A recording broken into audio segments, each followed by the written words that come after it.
And now, it's time for another Dice Tower review with Tom Vasel. There are a lot of zombie movies, there are a lot of zombie books, there are a lot of zombie games, actually. And so you might ask, what does a new one bring to the table? This is Zpocalypse, which is a game in which, well, there's been an apocalypse. Not sure why, but hordes of zombies are reaching around. But this one takes a bit of a different tack.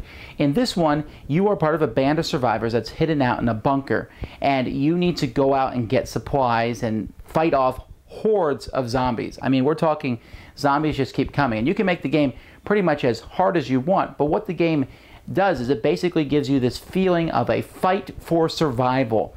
Let's take a look at how the game plays.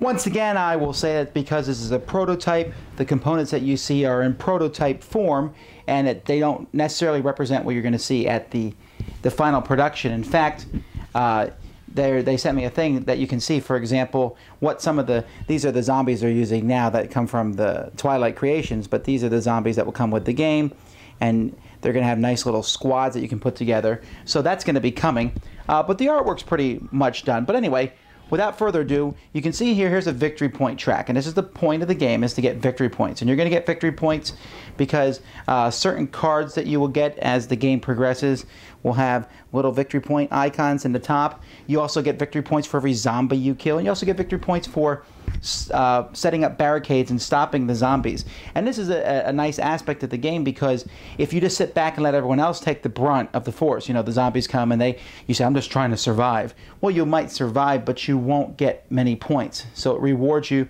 for going out and fighting.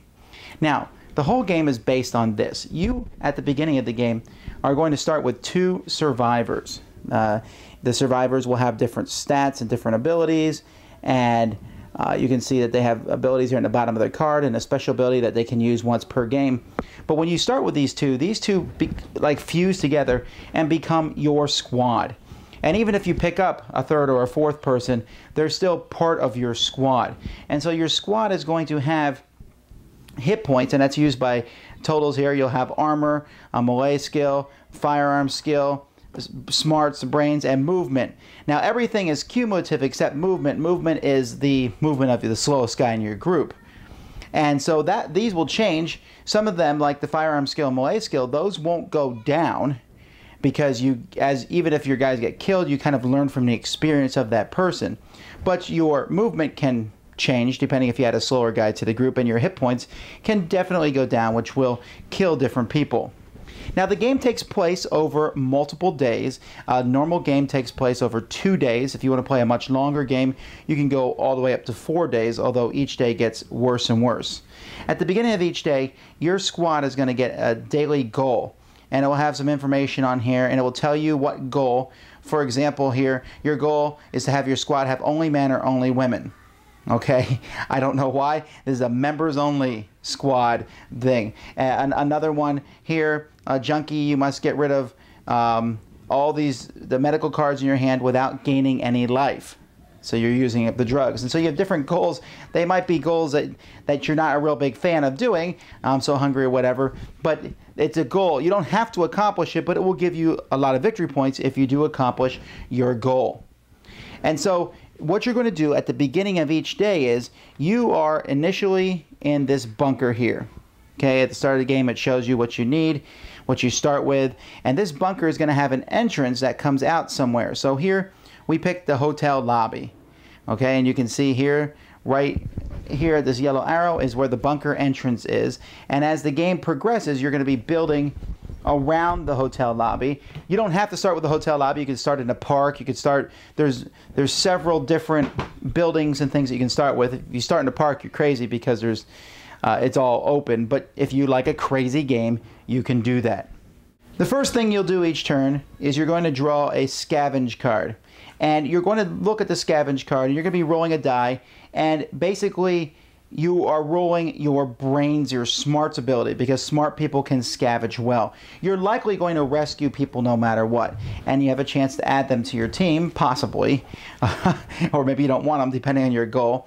and then you do your scavenge, and depending on whether you fail or succeed will depend on what happens to you. You get to draw cards from different stacks. There's food stacks, there's armory stacks, there's equipment stacks, and then there's, if you notice the last icon here with the hand, shows how many zombies follow you. Yeah, you scavenge some stuff, but some zombies are going to be chasing you down and following you back to your bunker as you come in.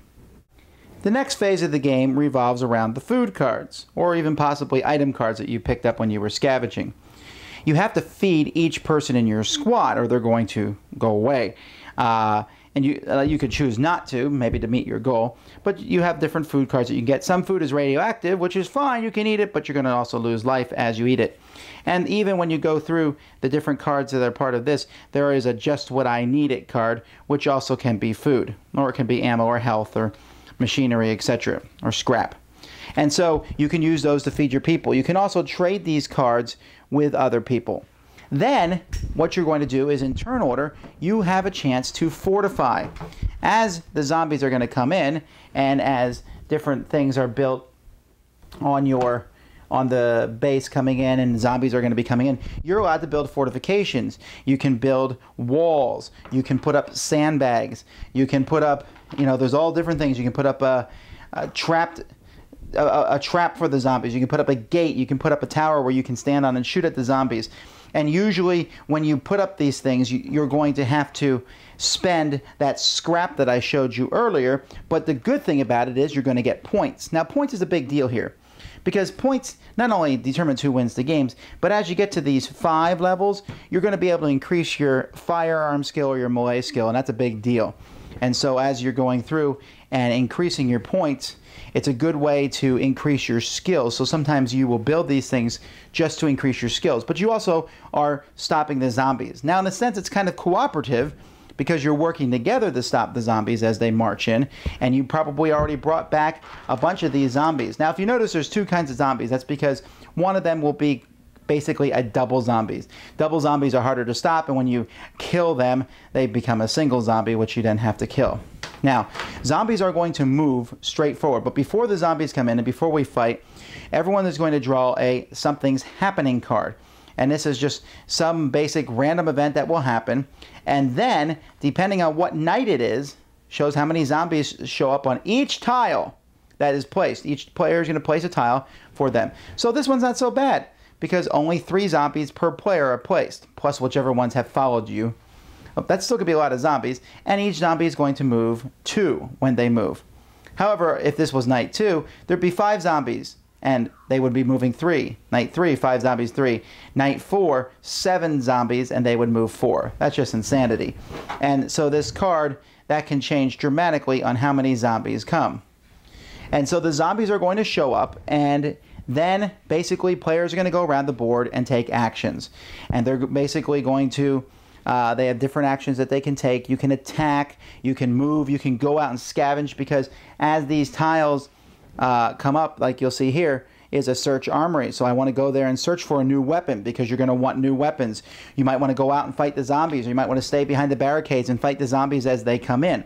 And you have different actions, and it's going to continue until all the zombies are dead, or until you're dead. Now, when you're dead, it's not the end of the world, because your armory will have a few cards that are placed under it at the beginning of the game that you can then take and make some new survivors, and they go out and fight. However, if all the cards from the armory are gone, well, then you're toast. These cards here are the basics of the game, the firearms, the armory cards, and there's some special ones like a grenade that you can throw, but basically there's melee and there's firearms.